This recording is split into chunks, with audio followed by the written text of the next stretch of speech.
China, Pakistan और India एक ऐसे 3 नेबरिंग कंट्रीज हैं जिसमें कॉन्फ़िगरेशंस थोड़ी ऊपर नीचे रहती हैं। ऊपर नीचे मतलब क्या?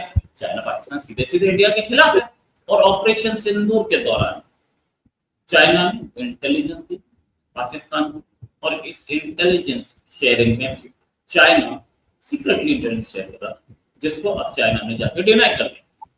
क्यों डिनाई किया? क्या चाइना को डर है कि हम एक बड़ा मार्केट खो देंगे?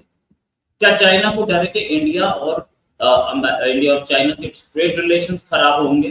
या ये खबर के पीछे भी कुछ खबर कि चाइना इंटेलिजेंस शेयरिंग कर रहा है अमेरिका के साथ, और ये चाइना इंटेलिजेंस शेयरिंग कर रहा है पाकिस्तान के साथ, और पाकिस्तान की इस इंटेलिजेंस शेयरिंग के बारे में पता लगा अमेरिका को, अमेरिका ने इन्फॉर्म किया इंडिया को कि चाइना शेयर कर रहा है, तो इंडिया चाइना रिलेशंस तो बिगड़े ही बिगड़े, नो डाउट अबाउट इट। लेकिन साथ में क्या हुआ? साथ में ये हुआ इंडिया अमेरिका बेहतर रिलेशंस बने, अमेरिका ने भी इंटेलिजेंस शेयरिंग की होगी, हमें नहीं पता।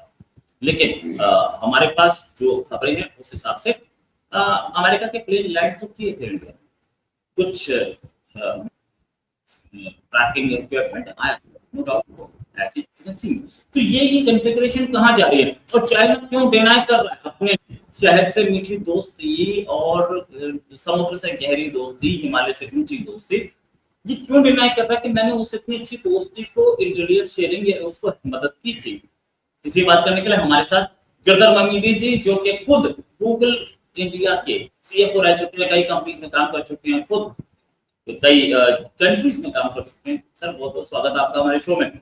इस टॉपिक पे आपसे बेहतर कोई बता भी नहीं सकता। चाइना डिनाई क्यों कर रहा है? इंडिया की नाराजगी की डर से? रोहित जी, आपको, आपके दर्शकों सबको मेरा प्रणाम, नमस्कार, जय श्री राम, हर हर महादेव और जय श्री कृष्ण जी। बुरी तरह पिटने के बाद चाइना से आप क्या उम्मीद रख सकते हो? वो थोड़ी एक्सेप्ट करेगी कि हमने उसको सपोर्ट किया है, हमने उसको फीड दिया है। तो मतलब क्या होगा? आपने जितना भी पाकिस्तान को मदद किया है, उसको भारत ने नाकाम किया है, उसको कमर तोड़ दिया है, तो ये थोड़ी एक्सेप्ट होगी उनके लिए। तो चाइना तो कभी कभी इसको एक्सेप्ट नहीं करेगी। तो ये चीज है, चाइना का तो हालत बहुत खराब हो गया, इसीलिए भारत से फिर दोस्ती बढ़ाने का कोशिश कर रहा है। वांग ई हमारी एनएसए अजित डोवल जी से मिले थे, फिर डिफेंस मिनिस्टर गए थे उधर, उनसे भी वार्तालाप हुआ। तो बहुत कोशिश कर रहा है चाइना फिर दोबारा भारत के साथ थोड़ा रिश्ता ठीक करने का कोशिश कर रहा है। मगर हमारी लेफ्टिनेंट राहुल सिंह जी ने जो फिक्की में बयान दिया है, वो तो साफ साफ हमने ओपनली, एक कोई रिटायर्ड ऑफिसर नहीं है वो, अभी डिप्यूटी सीडीएस हैं, तो उनका बयान सीधा ऑफिशियल पब्लिक प्लेटफॉर्म में ये कहना कि चाइना ने पाकिस्तान की मदद की है और लाइव फीड देता रहा, और हर चीज में, हर छोटी छोटी भी हमारी जो क्या कहते हैं ठिकाने हैं, या हम कहाँ से फायर कर रहे हैं, मिसाइल का क्या डायरेक्शन है, हर चीज पाकिस्तान को इंटेलिजेंस चाइना दे रहा था। तो जब लेफ्टिनेंट राहुल सिंह जी ने यह कहा है, तो पाकिस्तान और चाइना दोनों की पोल तो हमने खोल दी है। सो ये चीज है, इसीलिए पाकिस्तान की हार में चाइना का हार भी है, इसीलिए उसको छुपाने के लिए ये सब कर रही है। और भी एक रिपोर्ट बाहर निकल के आया है कि रफाल का मतलब उसका बुरी तरह उनका प्रोपेगेंडा करते करते चाइना वो भी फंस गया। फ्रेंच इंटेलिजेंस ने उसका भी खुलासा किया है कि रफाल के खिलाफ एक मुहिम छेड़ा था चाइना ने, ताकि उसका मतलब उसका जलील करें और उनका खुद का JF-17 हो, JF-10C हो, इसका प्रमोशन करें। इंडोनेशिया तो ऑलरेडी रफाल खरीदने ऑलमोस्ट जा रहा है, तो उस वहां इंडोनेशिया में बहुत अफवाहें फैलाया था कि हमने मार गिराया रफाल का आईसी की तैसी, ये वो फलान ढिमकान जो भी है, वो सब नैरेटिव खड़ा करने का कोशिश किया चाइना। तो इसीलिए अब ये भी खुलासा हो जाएगा कि हम चाइनीज इंटेलिजेंस और चाइनीज सैटेलाइट का इमेजरी ये होने के बावजूद पाकिस्तान को भारत ने इतना बुरी तरह पीटा है, तो इसको पाकिस्तान को कोई शर्म तो है ही नहीं है। पाकिस्तान को कितना भी पीटो आप, उसको कोई फर्क नहीं पड़ेगा। तो आप रक्त भी जैसा है, 1000 को मारो 10,000 को खड़ा करेगा, कोई फर्क नहीं पड़ेगा। इतना बुरी तरह हारने के बाद भी वो फेल्ड मार्शल को दे दिया, उसको फील्ड मार्शल दे दिया उसको। तो ये है, मगर चाइना को नुकसान होगा ना। वो इतना एक अमेरिका का अल्टरनेटिव खड़ा करने का इतना ढोंग रचा रहा है, इतना वो एक पूरा नैरेटिव खड़ा किया है, तो पूरा दुनिया में नेटो और अमेरिकन मिलिट्री के अल्टरनेट हम हैं, ये पूरा जो नैरेटिव वो लोग किया ना, उसको नुकसान पहुंचेगा। तो आपका सैटेलाइट इमेजरी क्या है, आपने एक्चुअली सोशल मीडिया में देखा होगा, चाइनीज सैटेलाइट का रेजोल्यूशन और भारत का सैटेलाइट का रेजोल्यूशन में बहुत जमीन आसमान का फर्क है। तो हमारी टेक्नोलॉजी चाइनीज टेक्नोलॉजी से भी बहुत बढ़िया है, मगर फिर भी उनके पास तो है, सैटेलाइट फॉर्म्स है और लाइव फीड पाकिस्तान को दे रहा था। उनको चाइना को तब डर लगा जब भारत ने हम उनके जो JF-17 और JF-10C का फैक्ट्री जो पाकिस्तान में है उसको हमने टारगेट में लिया था। उसके लिए जब हम मैनूवर कर रहे थे, चाइना बौखला गई। चाइना तुरंत जाके पाकिस्तान को बोल दिया कि आप जाओ, लेट जाओ भारत के सामने और इसको रोको। तो ये चीज है। तो चाइना तो अपने आप को बड़ा शागिर्द दिखाते रहेगा ना, ठीक है, कोई दिक्कत नहीं है, हमने जो करना है कर दिया। और हमारी डिप्टी CDS ने ये बोला है कि हमने 3 शक्तियों को वहां हराया, मगर कहते कहते वो रुक गया। मैं कह रहा हूं कि 4 शक्तियों को हमने हराया, 3 न्यूक्लियर पावर्स और एक नेटो पावर, उसमें अमेरिका भी शामिल है, क्योंकि इनके F-16 और इनके रेडार्स, इनको भी हमने मार गिराया। इनके जो BVRM beyond visual range missiles कुछ काम का नहीं था, हमें कुछ नुकसान नहीं पहुंच पाया।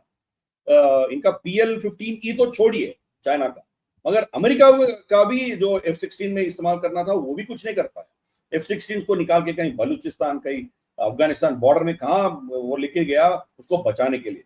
फिर भी हमें रिपोर्ट्स मिल रहा है कि कम से कम 3 से 6 F-16 को हमने मार गिराया।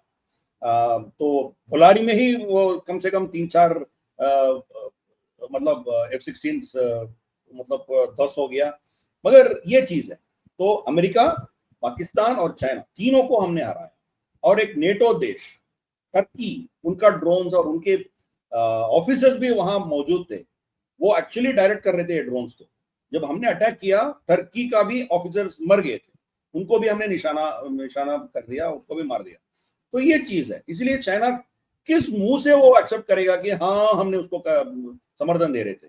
81% उनका इक्विपमेंट पाकिस्तान का चाइना से आता है, और पाकिस्तान को तो मैं तो नहीं सुना, आप सुना हो तो बताइए, उनका एक सैटेलाइट भी ऊपर नहीं है।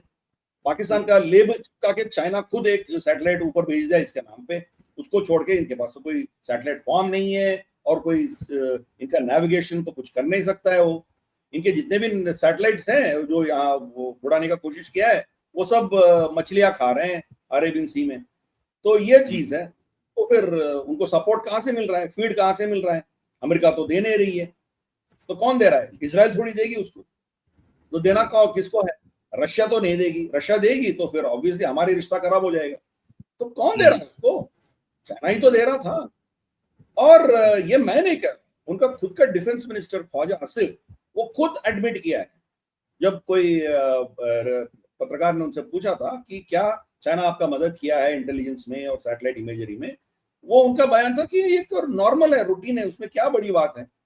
हमें मदद करने के लिए बहुत हमारी जो अलाइज है वो आएंगे हमारे सामने, वो हमें मदद करेंगे। टर्की, अजरबैजान और चाइना, तीनों की तीन इनके समर्थन में थे, ये समर्थन कर रहे थे। हम इन सबको शिकस्त दिया है, तो इसीलिए चाइना किस मुंह से बोलेगा? तो जाए, तो इट्स एक्सपेक्टेड ना। Right, expected. लेकिन एक चीज सर सोचने वाली है कि चाइना ने हेल्प भी की अपने इक्विपमेंट बचाने के लिए, अपनी इज्जत बचाने के लिए, बोला हमने मत। इंडिया से तो इंडिया पे इकोनॉमी हैवीली डिपेंडेंट ना बोले तो कहीं ना कहीं ऑक्सीजन तो ले रही है चाइनीज इकोनॉमी इंडियन इकोनॉमी से। क्या उस पर भी कोई इम्पैक्ट पड़ सकता है ये सारी खबरें बाहर आने से? देखिए, ट्रेड जो है वो वेपनाइज कर रहा है चाइना। जैसे हमारी जो बैटरीज हैं, जो ईवी स्कूटर्स, स्पेशली स्कूटर्स का बैटरीज, ईवी मैग्नेट्स जो है वो रोक के रखा है चाइना।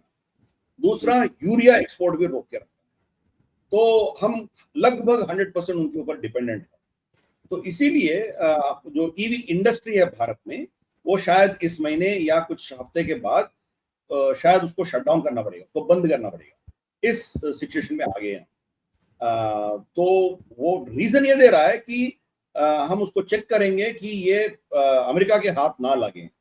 तो किसको भी हम बेचेंगे, वहां हमें सर्टिफिकेशन चाहिए कि ये उनका फाइनल यूज वहीं होगा, वहां से आगे इसको बेचेंगे नहीं।